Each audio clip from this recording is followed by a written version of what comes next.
Muy buenos días, bienvenidos a otro video del Instituto de Estudios Contables del profesor Pinto Perry.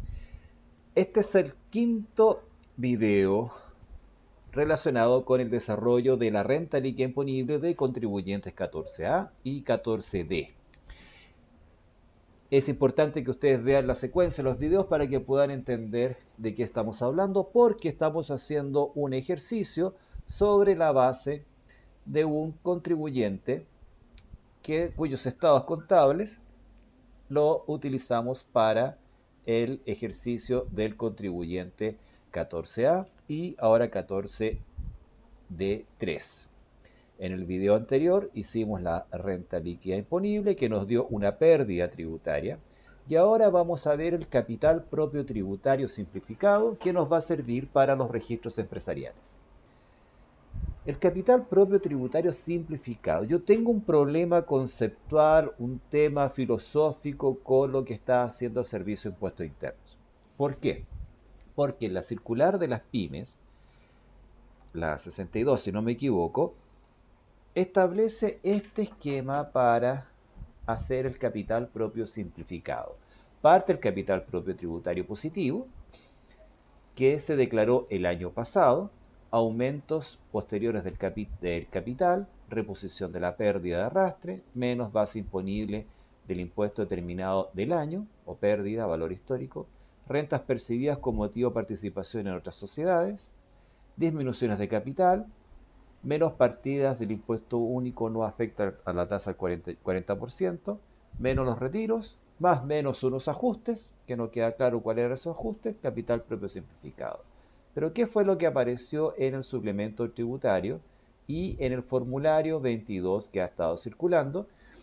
Que en un momento era un Excel, un PDF, y ahora salió la circular, el suplemento, y ahí está oficialmente cómo vamos a tener que tributar, utilizar este formulario 22 y cómo rellenar el casillero 19, que es el capital propio tributario simplificado, el CEPS, régimen ProPyme. Parte con el capital propio inicial, positivo o negativo. Este es el capital propio del año pasado, tal como señala acá en la circular, se parte con lo que se declaró el año pasado. Después se le suma capital aportado. ¿Por qué tengo puesto ahí con rojo empresas que inician actividades? Porque el Excel que estuvo circulando y el PDF del borrador del formulario 22 no decía empresas que iniciaban actividades. Y en otros seminarios que yo había utilizado este formulario, quedaba en el aire y no entendía, y simplemente tenía que confesar de que no entendía qué es lo que quería hacer impuesto interno con eso y no me cuadraba. Pero faltaba terminar la frase y ese código 1374 lo van a ocupar las 14D que partieron este año. Bueno, después se suman los aumentos, se rebajan las disminuciones, se coloca la base imponible del impuesto de primera categoría terminado el ejercicio o la pérdida tributaria, código 1706. Si se dan cuenta, partimos con el capital propio el año pasado, determinado con una filosofía distinta, un capital propio que considera los conceptos que están en el artículo 41 de la Ley de Impuesto a la Renta, y le sumamos los aumentos de capital que hubo en este año y le rebajamos las disminuciones de capital que hubo en este año, en el año 2020, disminuciones de capital que se entenderán que son las efectivas del año. En las instrucciones de suplemento dice disminuciones efectivas de capital de ejercicio, se deben registrar las disminuciones de capital efectuadas durante el año comercial 2020. Este valor debe haber sido incluido en el código 1494 del recuadro 18, que en realidad el recuadro 18 habla de el RAI. Si es que hubo disminución, una disminución de capital, ya a eso es lo que va. Se le suma la base imponible y en este caso nosotros teníamos una pérdida tributaria. Por lo tanto, tenemos que colocar ahí la pérdida tributaria que está restando este concepto. Pérdidas tributarias de ejercicios anteriores, de ahí me genera un poco, se le suma porque claro, acá está siendo restado, entonces para netearlo. Rentas exentas, ingresos no rentas positivos generados por la empresa en el ejercicio. Como acá no están, obviamente, se las sumamos porque es parte del capital de la empresa también, los ingresos no rentas. Pérdidas por rentas exentas de ingresos no renta, durante el ejercicio hubo pérdidas, si al final acá se colocaría una renta positiva y acá una pérdida. Si yo vendía acciones al artículo 107, por ejemplo, acá pongo el mayor valor, acá pondría el menor valor. Retiros o dividendos percibidos en el ejercicio por participaciones en otras sociedades, colocamos las utilidades que nos llegaron y este dato nosotros lo sacamos de acá, de los datos del balance. En la pestaña del balance 2020, ahí aparecen dividendos percibidos, un ingreso no renta y un dividendo renta.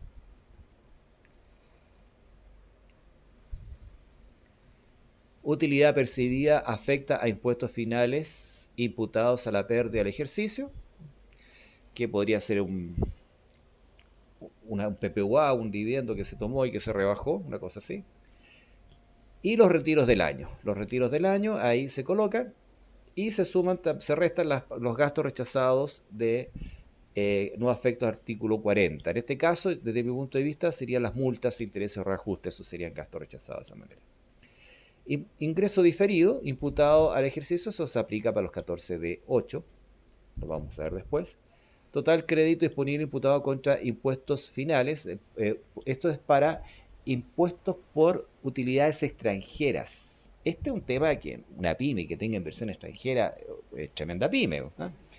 Pero esto está vinculado con el artículo 41A, B, C, D, que son las utilidades que se afectaron con impuestos en el extranjero. Se utilizó ese impuesto para rebajar el impuesto de primera categoría y aún así quedó un saldo que se rebaja con los impuestos personales. Y esos son para los países que tenemos convenio para evitar la doble tributación. Lo cual, desde mi punto de vista, es re poco lo que puede ser, porque tendría que ser un impuesto adicional como de un 30%, que se rebaja a nuestro impuesto de primera categoría, que es un 27%, quedarían 3%, y eso se podría ocupar en la eventualidad que aún así quedara incréditos que sobrepasaran para los global complementarios. Incentivo al ahorro a 14 letra E.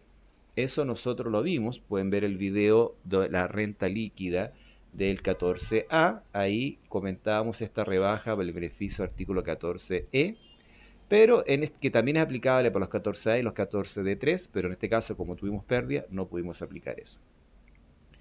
Base imponible, base del impuesto de primera categoría voluntario, artículo 14 letra A, esto es porque los contribuyentes que tienen RAI, DEDAN, REX, y hacen un retiro que superan los registros, y no tengo SAC es saldo acumulado de créditos, la empresa puede pagar el impuesto. Y hay una utilidad que se coloca ahí y la empresa lo paga en forma voluntaria para que el socio tenga crédito. No es el caso. Otras partidas que se agregan, otras partidas que se deducen. El suplemento dice se debe registrar las partidas que deben agregarse en la determinación del capital propio tributario simplificado que no se encuentran incorporadas en los otros códigos y lo mismo deducción. O sea, un PQC ahí que uno coloca. PQC para que cuadre no sé qué cosa. Y me da un capital propio de 8 millones. Ahora, si comparamos ese capital propio con el capital propio que tuvimos en un 14A, es harta la diferencia. ¿Cómo se podría explicar esa diferencia más o menos conceptualmente? En esto, castigo del activo fijo. Ahí ya tenemos una diferencia de 107 millones de pesos, que no se justifica, no se explica totalmente, pero sin duda que este capital es más chico porque tenemos el castigo del activo fijo de que es lo que se invirtió, y más otros ajustes. No olvidemos que la renta líquida imponible, aquí se consideraron otras cosas.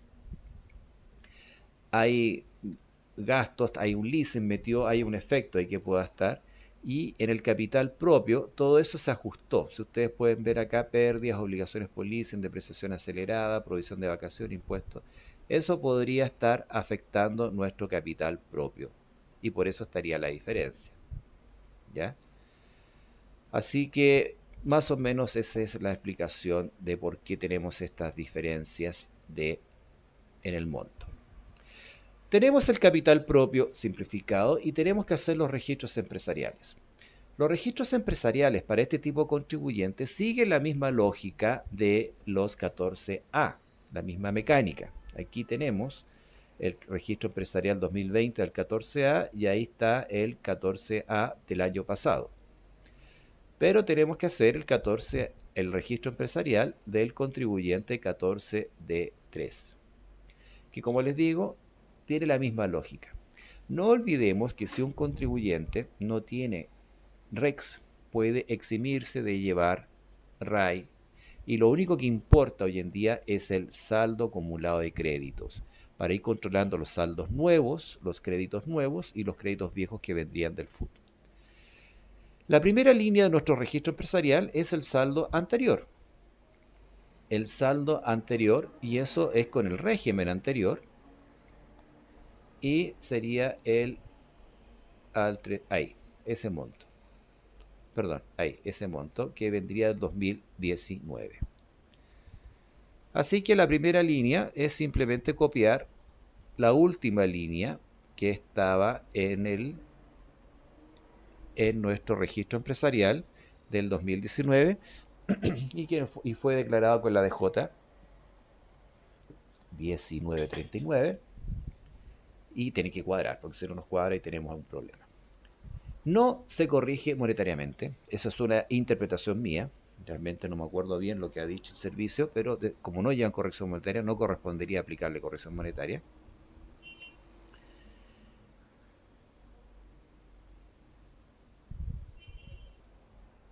Como estos contribuyentes no llevan corrección monetaria, yo considero que no hay que aplicarle corrección monetaria. Estuve revisando suplementos tributarios, al parecer tampoco. No menciona que tenga que estar reajustado, por lo tanto tendrían que ser saldos históricos.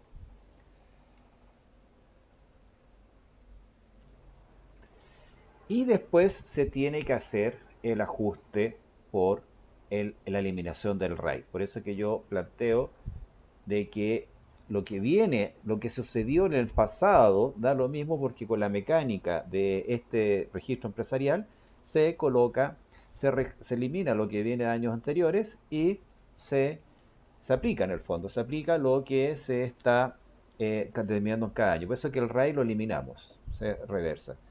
Incluimos el REX, la normativa nos dice si no tuviéramos REX podríamos no eximirnos de llevar este control, solamente el SAC, pero aquí tenemos un REX, por lo tanto esto nos obliga y hay que colocarlo. ¿Qué es lo que es el REX? En este caso el REX es el ingreso no renta que se percibió por un dividendo. Después se toma el dividendo igual que el 14A y se incluye, no se suma el dividendo en el RAI, sino que se suma su crédito en el SAC porque es un crédito que tiene disponible el socio, los dueños. Después venimos a determinar nuestro RAI simplificado. Se coloca el capital propio simplificado que determinamos acá, en esa pestaña. Está acá el capital aportado sin corrección monetaria, sin ese tema de los puntos. Y le sumamos los retiros porque ahora los vamos a imputar. Ahora los vamos a imputar. Sumamos el RAI. Ahora, este RAI que está acá es re grande, ¿ya? Pero que tiene otra lógica. Y ahora nos queda un RAI más chiquitito porque, claro, castigamos el activo fijo, así que es menor. Imputamos los retiros. Hay un retiro que se hizo, se hace histórico. Y tenemos RAI y tenemos crédito, tenemos SAC, por lo tanto se le aplicaría el SAC directo, que sería, en este caso yo calculo de lo que venía de años anteriores, en el régimen anterior. Sí, principalmente sería eso, o sería imputado a este dividendo del año. En todo caso es la misma tasa, así que no habría ningún problema. Y tendríamos en este caso el crédito, que es la misma tasa, y nos da, o sea, tenemos suficiente utilidad en esta columna para imputar el crédito, a eso me refiero. Y nos quedaría este RAI que está acá. Ahí tengo un comentario que este RAI es bastante chico, pero es lógico por este A14D tiene menos patrimonio porque se lleva a gasto el activo fijo. Ese sería el desarrollo de esta parte del 14D3 hasta los registros empresariales. Y vamos a quedar hasta aquí y después vemos los ajustes del D8 en el próximo video. Por la atención prestada, muchas gracias.